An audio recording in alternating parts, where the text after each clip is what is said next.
गिरधारी। तांडव गति मुंडन पर नाचत गिरधारी। तांडव गति मुंडन पर नाचत गिरधारी। नाचत गिरधारी। नाचत गिरधारी। नाचत गिरधारी। नाचत गिरधारी। तांडव गति मुंडन पर नाचत गिरधारी। तांडव गति मुंडन पर नाचत गिरधारी। तांडव गति मुंडन पर नाचत गिरधारी। तांडव गति मुंडन पर नाचत गिरधारी। पम पम पम पग पड़कत पम पम पम पननि पर पम पम पम पगे पड़कत पम पम पम पननि पर। पम पम पम पग पड़कत पम पम पम पननि पर पम पम पम पगे पड़कत पम पम पम पननि पर। बिम बिम बिम बिनति करत नाग बदुहारी। बिम बिम बिम बिनति करत नाग बदुहारी। तांडव गति मुंडन पर नाचत गिरधारी। तांडव गति मुंडन पर नाचत गिरधारी। नाचत गिरधारी। नाचत गिरधारी। नाचत गिरधारी। नाचत गिरधारी। तांडव गति मुंडन पर नाचत गिरधारी। तांडव गति मुंडन पर नाचत गिरधारी। तो भगवान ने तांडव नृत्य प्रारंभ कर दिया है। जिस वे सर को ऊपर करता है भगवान उसे कुचल देते हैं। तब नाग पत्नियां सामने आ गई है। बिम बिम बिम विनती करत नाग बदुहारी। हे प्रभु छोड़ दीजिए। भगवान कहते हैं मैं छोड़ तो दूंगा, लेकिन देखो ये इतना धुनाई करने के बाद भी लंबी लंबी श्वास छोड़ता जा रहा है। कालिया नाग कहने लगा हे प्रभु ये बताओ इस संसार की सृष्टि किसने की है? भगवान कहते हमने की है। हम नागों को जहर किसने दिया? हमने। तो आपने मुझे क्यों मारा? भगवान कहते तुम गलत स्थान में आके बैठ गए हो। हे प्रभु मैं जाऊं कहां? तुम्हारे लिए रमणक द्वीप भी तो बनाया है, वहां जाओ। कालिया नाग कहता मुझे गरुड़ खा जाएगा। भगवान कहते हैं अब मेरे पद चिन्ह तेरे ऊपर आ गए, अब गरुड़ तुम्हें नहीं मारेंगे।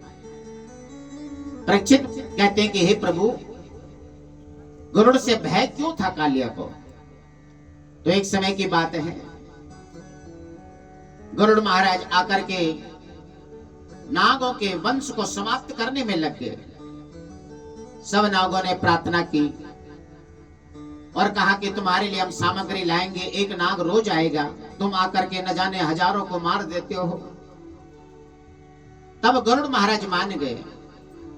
एक दिन एक बूढ़े सर्प का नंबर आया तो कालिया ने उसे भगा करके उसकी सामग्री खा गया महाराज। अब यहां पर जब गरुड़ आया तो दोनों में घनघोर युद्ध होने लगा और युद्ध करते करते कालिया नाग हारने लगा है। जब हारने लगा तो यहां जमुना में कूद गया, क्योंकि इसे मालूम था कि यहां गरुड़ नहीं आ सकता है, क्योंकि गरुड़ को साफ था। गरुड़ महाराज जमुना में जाकर के मछलियों को खा जाता।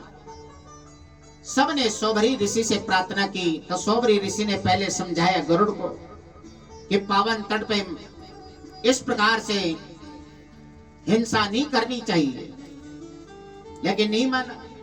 इन्होंने साफ दिया आज से तुम यहाँ पे मछली खाओगे तो तुम्हारे सर के टुकड़े हो जाएंगे। और ये बात कालिया नाग को पता थी। तो कालिया नाग को आज भगवान ने यहाँ से निकालने के लिए सब कार्य किया है। तब भगवान कहते जाओ तुम रमणक द्वीप में निवास करो। तो यहाँ कालिया नाग को हटा करके रात्रि में सब यहाँ पे रहे हैं।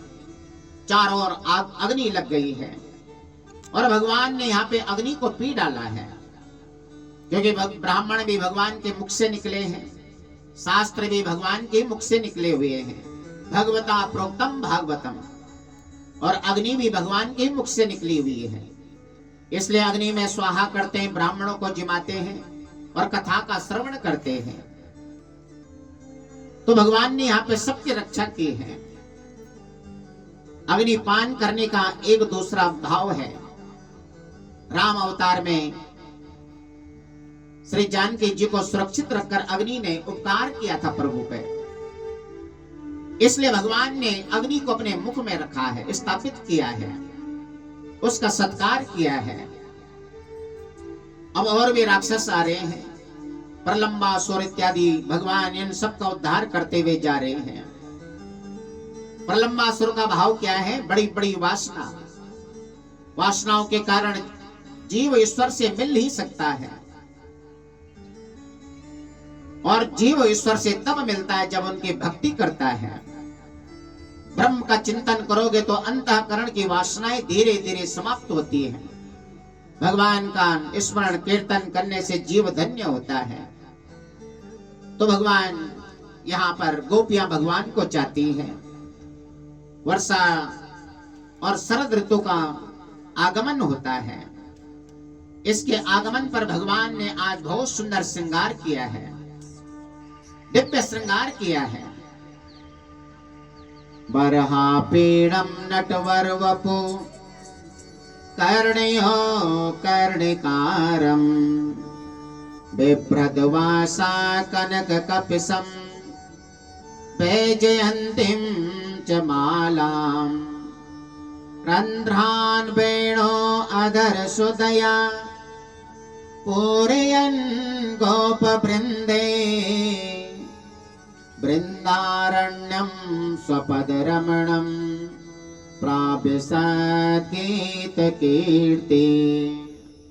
तो भगवान ने सिर पर मोर मुकुट धारण किया है, कानों में कर्ण फूल शोभायमान हो रहे हैं, पीतंबर धारण किए हुए, बैजंती माला धारण किए हुए हैं, वेणों के छिद्रों को अधरामृत का पान करा रहे हैं। इस प्रकार वेणु वादन करते हुए भगवान ने वृंदावन की पावन भूमि में प्रवेश किया है। भगवान के मधुर नाद से गोपियों का मन क्षुभित हो गया। बांसुरी वादन में नाद ब्रह्म की उपासना है, और बांसुरी जब तक नहीं बजती है तब तक कृष्ण दर्शन नहीं होता है। भगवान ने वेणु वादन द्वारा तन्मयता प्रदान किए हैं, और यह कार्य वंशी कर सकती है। अन्य धारा के प्रभाव में अंतर है। नदी का प्रभाव जिधर से आता है उसके दूसरी ओर बहता है, परंतु वेणु गीत का प्रभाव जिधर से आता है उसी तरफ ले जाता है। वेणु में राधा के पायल की ध्वनि निकाल रहे हैं, और ब्रह्मवेतर पुराण के अनुसार भगवान शंकर ने बंसी के माध्यम से गाया है। बंसी कहती कि भगवान के 6 गुण हैं।